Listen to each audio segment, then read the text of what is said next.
Welcome back to the Ancient Art Podcast, bringing you the chart-topping hits from the Ancient Art Billboard 3 years running now. Every month or so, the Art Institute of Chicago publishes a neat little self-guide that draws connections between different works of art in the collection.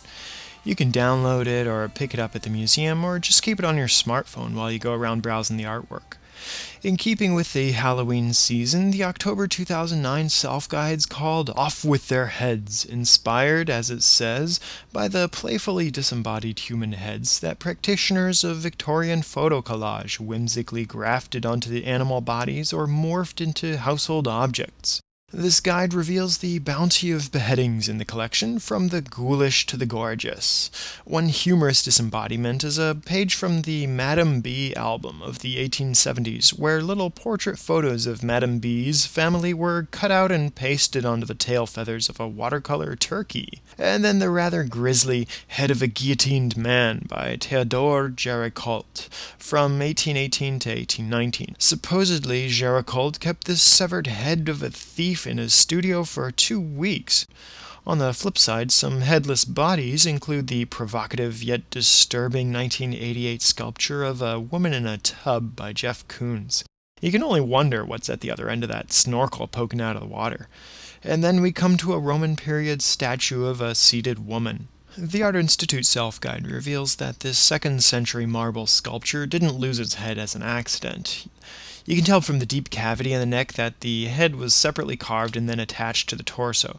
It was common among Roman statuary to make the head removable and interchangeable, especially with imperial statuary. In our current economic climate, we can appreciate that marble was expensive, so instead of throwing away the whole statue of somebody after they passed away, it made more sense simply to remove the distinctly identifiable portrait head and replace that with the head of the new emperor or whoever just inherited the work of art. Because the clothing that they wore, or in the case of the emperor, the military regalia, didn't considerably change enough to warrant the cost of a whole new body. If you look closely, you'll see that the arms, too, were separately carved and attached with dowels, like little rods. See the holes carved into the shoulders of the woman? Dowels could be made from wood or metal, and a simple analysis could tell you in the case here, but the reason for separately carved arms wasn't so that they could be interchangeable. You just wipe them images of Mr. Potato Head from your mind now. No, it served the very practical function of permitting them to bend a little bit more. Marble, along with any kind of stone, has a very low tensile strength, meaning it'll break before it bends. Wood and metal have a far greater ability to bend, so it was wise to insert dowels at points of precarious joints, like where an outstretched arm meets the shoulder. Without the dowels, the arms would have long since snapped off and would be forever lost. Moving right along, the elaborate draperies befitting of a goddess, perhaps Juno, the Roman Hera, or perhaps a wealthy patrician matron casting herself in the light of a goddess. As the self-guide suggests, perhaps one of the imperial wives, Faustina the Elder, or her daughter Faustina the Second, both elevated to goddesses posthumously. Whomever the original subject may have been, it's thought that the artist was likely looking back to the grand sculptural legacy of the Periclean Acropolis. We examined the Parthenon frieze ad nauseum in episodes 10, 11, and 12. And nearby the Parthenon, jutting out on a precipice of the Acropolis, is the diminutive temple of Athena Nike, that is, Athena in the guise of Nike, goddess of victory. The Nike temple of 410 BC was once adorned with richly carved depictions of the goddess striking various poses, like the exquisite and thankfully surviving example of Nike fastening her sandals in the Acropolis Museum in Athens, or some might say unfastening her sandals as she prepares to enter a sacred space. You see how deeply carved the folds in her drapery are? There's this almost unnatural suspension of gravity and physics. She's definitely having a massively bad static cling day. In these figures of Nike, the desperately realistic and idealized images from the high classical Greek era are beginning to give way to the more exaggerated and outlandishly Baroque style of the later Hellenistic period.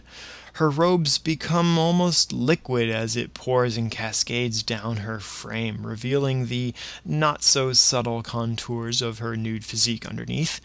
We see a strong stylistic influence taking place on a somewhat more prudish Roman level in the figure from the Art Institute. The drapery spilling over her leg also has this rather liquid appearance to it, almost like some ancient Roman wet toga contest effectively revealing her leg beneath. Her undergarment produces a sort of tidy meander at the ground level, similar to the earlier Nike. Note also the belt clenching her waist and bunching the fabric. We also see a similar tight cinching of the waist on other fragmentary Nikes from the Temple of Athena Nike, as well as a similar horizontal billowing of an especially large fold of drapery. The many stylistic similarities in the rendering of drapery strongly suggest that the Roman-era artist of the Art Institute's 2nd century AD statue of a seated woman was indeed likely receiving strong inspiration from that pinnacle of Greek artistic achievement, the 5th century BC Athenian Acropolis. It's not entirely surprising that a 2nd century Roman artist would have received inspiration from the ancient Greek sculptural tradition of 6 centuries earlier. Many of the artists in the Roman Empire were in fact Greek slaves. The size and scope of the Roman slave force was phenomenal. The HBO series Rome gives you some sense of the proliferation of slavery. Many of the highly skilled laborers in the Roman Empire were slaves, including artists, accountants, physicians, secretaries, tutors for Rome's privileged children, and, get this, corporate management, yeah. So it's quite likely that our Roman-era artist here would have received his artistic training in Greece, with many classical and Hellenistic prototypes, including the Acropolis sculptures, serving as models. This statue of a seated woman isn't the only beheaded beauty in the Art Institute's Roman art collection. Here's a lovely lady contemporary to the seated woman. This is a 2nd century copy of one of the most notable statues from the Hellenistic world, the famed Aphrodite of Cnidos, by the 4th century BC Athenian sculptor Praxiteles. The Aphrodite of Cnidos was the nude that ushered in the era of Greek nudes.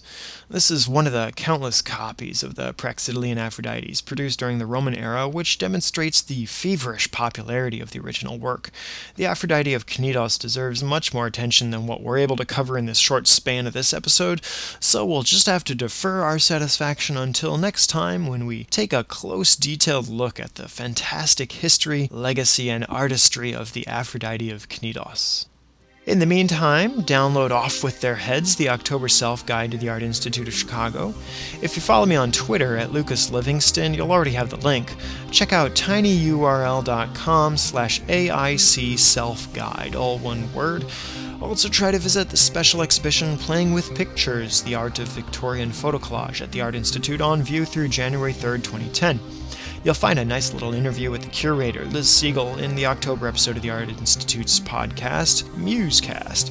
Thanks to everyone who's sent in the feedback and questions. You can contact me at info@ancientartpodcast.org.